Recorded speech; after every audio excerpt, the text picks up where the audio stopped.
Présenté par Anthony Torzek. Et nous allons parler avec notre invité de la rédaction de l'égalité entre les hommes et les femmes. Vous allez nous dire, comme d'habitude, vous allez nous dire que les femmes sont les victimes et puis les hommes les bourreaux. C'est pas tout à fait justement ce qu'il y a dans cet ouvrage de Stéphane Beau, un Nantais. Hommes en souffrance, les femmes ne sont pas toujours innocentes. Et oui, c'est un livre politiquement incorrect et nous allons en parler avec son auteur. Stéphane Beau, bonjour. Bonjour. Merci d'être avec nous. Vous êtes travailleur social en Loire-Atlantique et vous venez d'écrire donc cet ouvrage, Hommes en souffrance.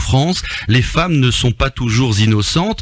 Vous niez pas évidemment la réalité des violences faites aux femmes, vous les condamnez aussi dans votre ouvrage, mais vous nous dites que un nouveau sexisme arrive avec une marque très claire, l'homme peut être victime aussi, et ces violences faites aux hommes sont minimisées en France, voire même tabous et non condamnées. Alors vous l'écrivez dans votre ouvrage, évidemment, vous êtes conscient que ce que vous dites va à l'encontre du politiquement correct aujourd'hui. Vous attendez évidemment à des réactions plutôt négatives ? Je m'attends effectivement à des questionnements et à des suspicions c'est un sujet sur lequel il faut expliquer et rappeler son positionnement tout le temps. Ça veut dire que parler des hommes en souffrance n'est pas forcément quelque chose de très bien vu ou très bien entendu aujourd'hui, et je vais être obligé, j'ai déjà commencé de rappeler régulièrement qu'effectivement, oui, je condamne les violences faites aux femmes, oui, dans mon travail d'assistant social, je défends à longueur de journée et de semaine des femmes en difficulté, en souffrance aussi, et qu'on peut défendre les hommes aussi, sans arrêter de défendre les femmes. On ne défendrait pas assez les hommes dans notre société aujourd'hui ? Alors moi, ce qui m'a amené à faire ce livre, c'est que c'est pas un sujet sur lequel je me sentais intéressé particulièrement jusqu'à maintenant. J'étais ni féministe ni anti-féministe, comme beaucoup de personnes, un peu dans un flou par rapport à ça. Et c'est vraiment le constat, moi, de voir que je recevais dans mon bureau des hommes et des femmes dont les souffrances étaient au moins comparables, qu'il y a beaucoup de choses qui se mettent en place pour défendre les souffrances et les difficultés quotidiennes des femmes, et finalement très peu de choses sur les hommes, et ce qui m'a amené un petit peu à écouter un petit peu, à voir ce qui se passait, et à constater que il est très très dur dans notre société actuelle d'entendre des choses positives dites sur les hommes. Et c'est un petit peu ça qui a été le déclencheur, en me disant on ne parle que de la souffrance des femmes, quoi. On ne parle que de la souffrance des femmes. Alors c'est une chose, et on ne parle surtout pas de ce que regardez un petit peu après, écoutez, regardez, vous aurez beaucoup de mal à trouver des discours positifs sur les hommes. Parce qu'on écoute un peu les discours féministes, c'est de toute façon, tout le monde va mal aujourd'hui à cause des hommes. L'écologie, c'est la catastrophe à cause du capitalisme qui est un produit des hommes. Les guerres, c'est les hommes. Rien ne va chez les hommes. Quand on regarde les publicités, la manière dont les hommes sont présentés en général est assez négative. Il y a des pubs d'ailleurs qui mettent en scène des maltraitances sur hommes, des claques, des jetés par les fenêtres, tomber des falaises, sans que ça choque personne. Je dirais que c'est même pas tabou, c'est un déni plus. C'est-à-dire c'est pas vu. Et dans les chiffres aussi, on trouve toujours des chiffres qui sont un peu plus coup de poing que les autres. Vous donnez l'exemple de ce chiffre que tous les médias, y compris nous d'ailleurs, reprenons lors de la journée de la femme. Une femme sur trois, une femme tous les 3 jours, une femme tous les 3 jours, tous les 2 jours, meurt sous les coups de leur conjoint, alors que on peut dire aussi que 0,01% des femmes ont un risque d'être tuées par leur conjoint au cours de leur vie, c'est ça. C'est la même chose, sauf que forcément le chiffre n'est pas vu de la même façon. Voilà, ou que 99,99% des hommes ne tueront pas heureusement leurs femmes. On peut le prendre aussi. Après, c'est une façon un petit peu de dénoncer aussi la manière de jouer avec les chiffres. C'est-à-dire que, des deux côtés d'ailleurs, et du côté de ceux qui minimisent les violences conjugales et de ceux qui, on peut faire dire un petit peu ce qu'on veut aux chiffres, et c'est un petit peu, et à force de tout le temps sortir les mêmes chiffres, on crée un climat qui fait qu'au-delà de se dire, c'est-à-dire que là, effectivement, il y a un vrai problème. C'est-à-dire, tant qu'il y aura une personne qui va décéder sous les coups d'une autre, c'est que ça reste condamnable.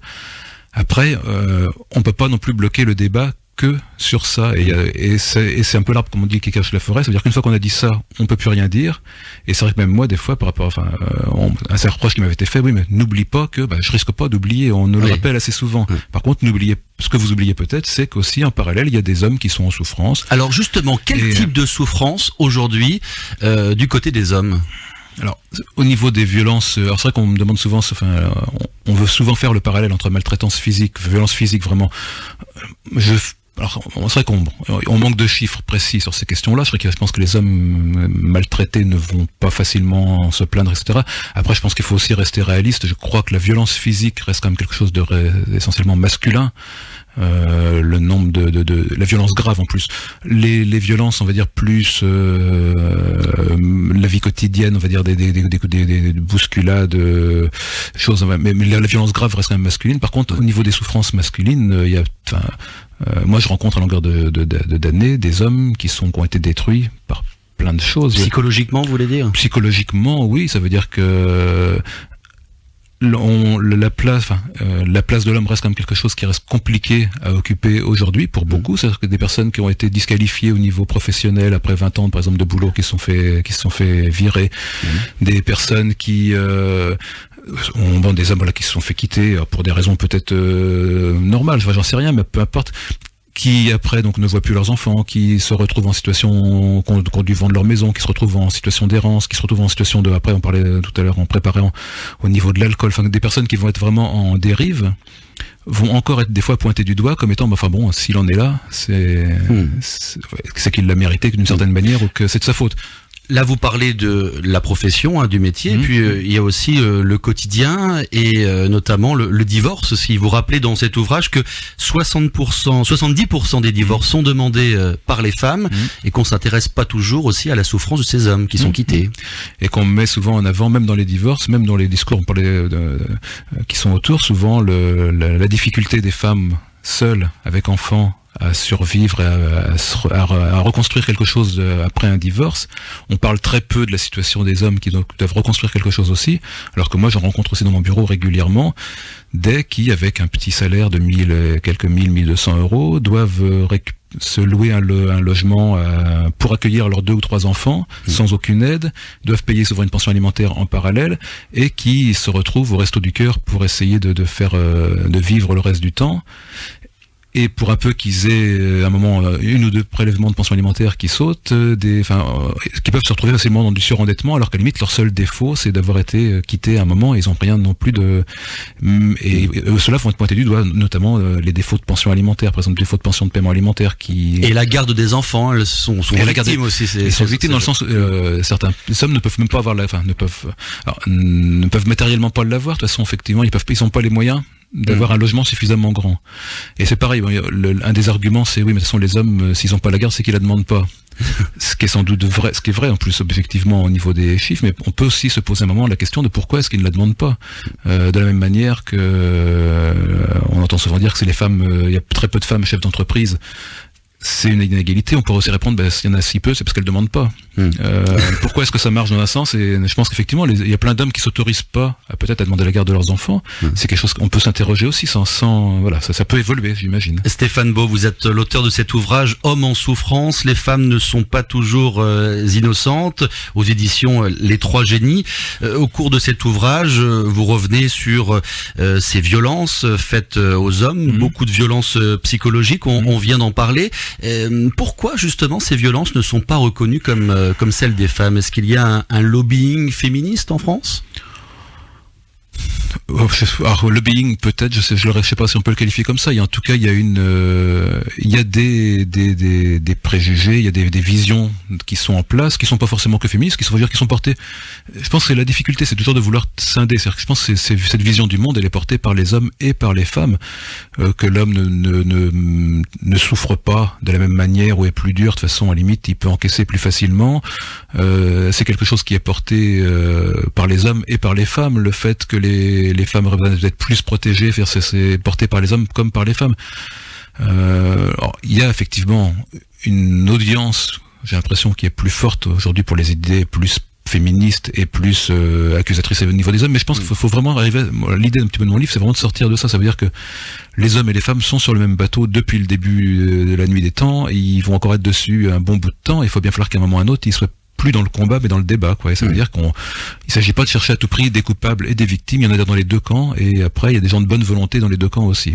Un combat qui peut être institutionnalisé. Vous terminez cet ouvrage en évoquant le projet de loi pour l'égalité entre les hommes et les femmes, et là vous parlez, j'ouvre les guillemets, de chasse à l'homme qui devient légale. C'est vrai que ce qui m'avait un petit peu dans le projet de loi que j'avais lu, il y avait un passage qui m'avait quand même bien surpris, qui disait en gros, quasi textuellement, qui était que la l'égalité c'est quelque chose qui devait bénéficier aux femmes et que les hommes devaient favoriser ou quelque chose comme ça. Enfin bon, déjà dans les termes, l'égalité était mise en deux termes différents. Ça veut dire qu'elle devait privilégier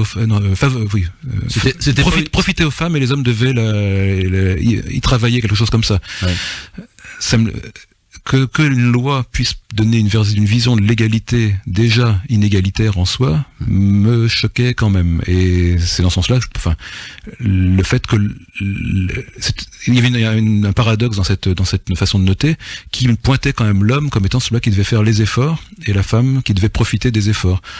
Pourquoi pas? On va dire peut-être qu'en statistique c'est comme ça, mais dans un projet de loi, à mon avis, l'égalité doit profiter à tout le monde et tout le monde doit faire des efforts pour l'obtenir. En résumé, votre ouvrage, vous nous dites, on est dans le même bateau, il faut essayer de vivre ensemble et ne pas peut-être favoriser un sexe par rapport à un autre, ou un genre par rapport à un autre. Il faut surtout ne pas couper les choses et ne pas couper les débats. Et aujourd'hui, c'est vrai que c'est ce que je me constate, c'est que c'est très très dur, effectivement, d'avoir simplement, ce qui me surprend, un message simplement de débat et de dialogue puisse être perçu comme étant un message de haine et de rupture.